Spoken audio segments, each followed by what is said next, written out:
Hello and a very warm welcome to Rajya Sabha Television. You're watching The Big Picture with me, Frank Rausen Pereira.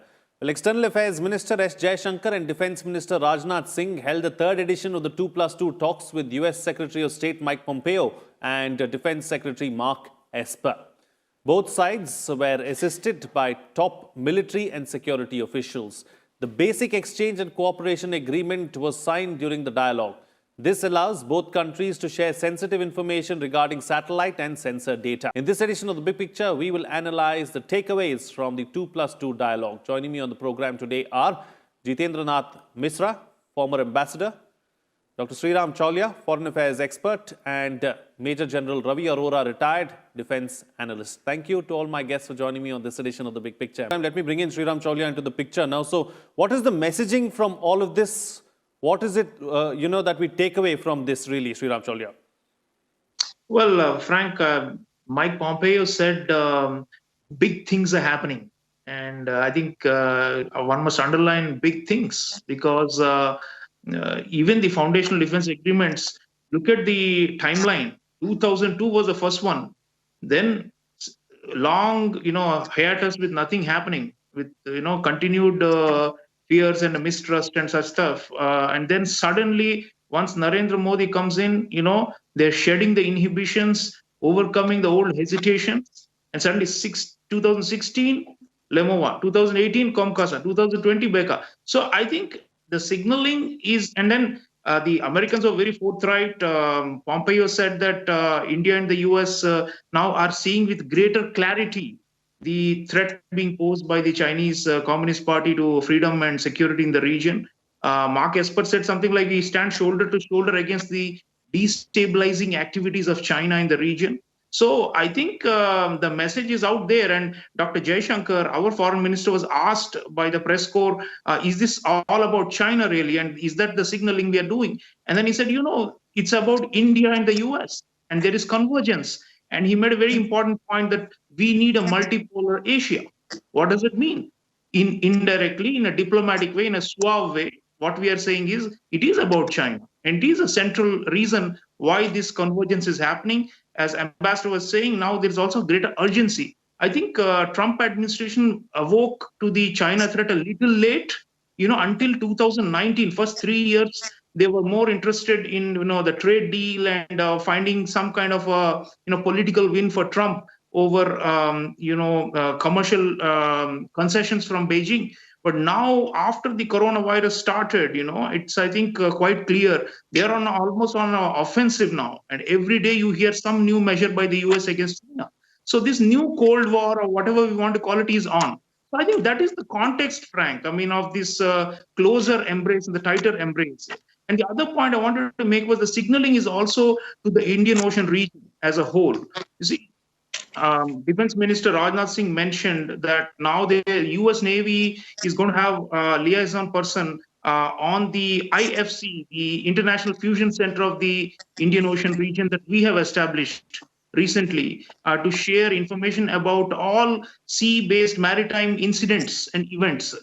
And so that includes, submarines and such stuff, because the PLA Navy is encroaching and trying to grab more and more strategic space in the maritime waters. So while we have a threat at the LAC on the land side, there is a long, problem on the waters. And in fact, China is more vulnerable there because of the Malacca Straits and all that. So I think we are now preparing for, a long kind of resistance to Chinese pressure and trying to apply counterbalancing pressure. And this 2+2 agreement, I see in that larger context, the world is awake to the Chinese threat. And I think India and the US are trying to capitalize on that sentiment now, because now there is no opposition in India. You remember, Frank, there was a time when people were saying, why are we, abandoning our strategic autonomy and, allying with the US, quote unquote.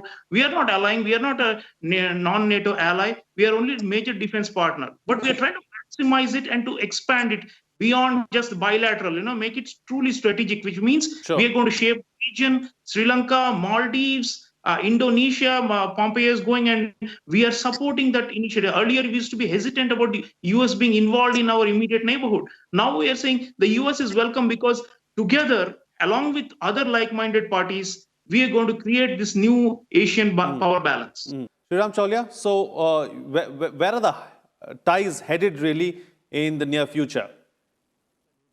Frank, whether it is Joe Biden administration or Donald Trump administration, the groundswell, the foundational support for India is very high in the American public opinion, as well as in the Congress and in the strategic establishment, career bureaucracy, diplomatic corps. So I think in that sense, we have now reached a stage where sky is the limit, and there are, of course, issues which remain with regard to trade. Trump tariffs and the have not yet been removed, and we would like some kind of a resolution to that as quickly as possible. At least a phase one type of agreement. And then there are some geopolitical issues where we have had problems in the past. For example, the sanctions, the maximum pressure campaign of the US on Iran under Trump administration really limited our expansion through the Chabahar port and our link up with Central Asia and all that. So I think there are, and then they were objecting to the S-400 purchase from Russia as well. It's always the case with the US because it's a great power, so they have varied interests in different regions, and sometimes those impinge upon choices of partners. But I think we are playing the smart game, which is to pool our resources with the capable powers, including the US, but not exclusively the US. And we are going in a direction where we want also, the global supply chain. That is one of the big points mentioned. And Sure. Frank, the future really is to contain China or to stop China lies not only in the military domain, but in economics, because Right. the Chinese juggernaut is essentially a commercial one. That's how they've tried to take over the entire global South in Africa and Latin America and Asia. And Sure.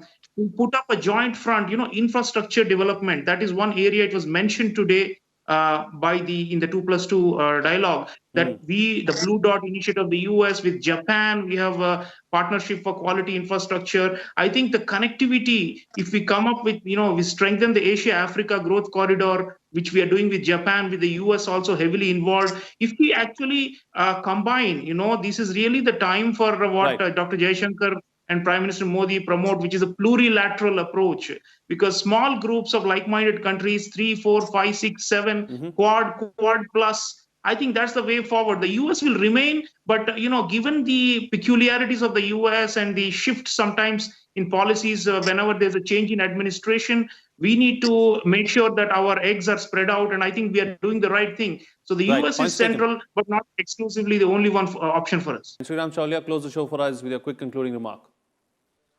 Well, China has been put on notice. They've already reacted, saying that India has emerged as one of the lovers of the US, and it will actually not get anything except a token support from the US. But I think we are smarter than that. We are not falling for the trap of dividing India from the US or from other partners. We know where our national interests lie, and we are pursuing them this time without any compunctions or hesitations. This is actually a more decisive India, and that is the reason, Atmanirbhar Bharat, and we are doing it in a way which makes sure that our adversaries know there is a cost to aggression. We are raising the cost to Chinese aggression through our diplomacy. Okay, on that note, then I'll call it a wrap on this edition of The Big Picture. Thank you to all my guests for joining me on the program and putting things into perspective for